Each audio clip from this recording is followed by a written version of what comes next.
اللہ کے سوا کوئی آپ کو حقیقی خوشی نہیں دے سکتا۔ امیر ترین شخص وہ ہے جو لالچ کا قیدی نہ ہو۔ جب آپ دنیا کی تلاش میں ہوتے ہیں تو آپ آخرت کھو دیتے ہیں۔ جب آپ آخرت کی تلاش کرتے ہیں تو آپ کو دنیا اور آخرت دونوں مل جاتے ہیں۔ بے شک اللہ کسی قوم کی حالت نہیں بدلتا جب تک کہ وہ اپنے اندر کی حالت نہ بدلے۔ صرف اس وقت بولے جب آپ کے الفاظ خاموشی سے زیادہ خوبصورت ہو۔ ہیرے کی طرح بنو قیمتی اور نایاب، پتھر کی طرح نہیں ہر جگہ پایا جاتا ہے۔ اللہ ناممکن کو ممکن بنا دیتا ہے۔ ہر رات سونے سے پہلے سب کو معاف کرنا اور صاف دل کے ساتھ سو جائیے۔ تمہارے اکثر گناہ تمہاری زبان کی وجہ سے ہوتے ہیں۔ مصروف زندگی نماز کو مشکل بنا دیتی ہے، لیکن نماز مصروف زندگی کو آسان بنا دیتی ہے۔ اگر تم شکر کرو گے تو میں تمہیں اور دوں گا۔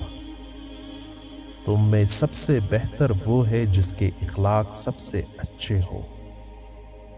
اللہ ہمیں ان چیزوں سے آزماتا ہے جس سے ہم محبت کرتے ہیں۔ بے شک مشکل کے ساتھ آسانی ہوگی۔ اللہ صبر کرنے والوں کے ساتھ ہے۔ ایمان میں کامل ترین مومن وہ ہے جس کا کردار بہترین ہو اور جو اپنی بیوی کے ساتھ حسن سلوک کرے۔ جہالت کا علاج سوال کرنا ہے۔ اگر تم زمین والوں پر رحم کرو گے تو آسمان والا تم پر رحم کرے گا۔ تم میں سب سے زیادہ طاقتور وہ ہے جو اپنے غصے کو قابو میں رکھے۔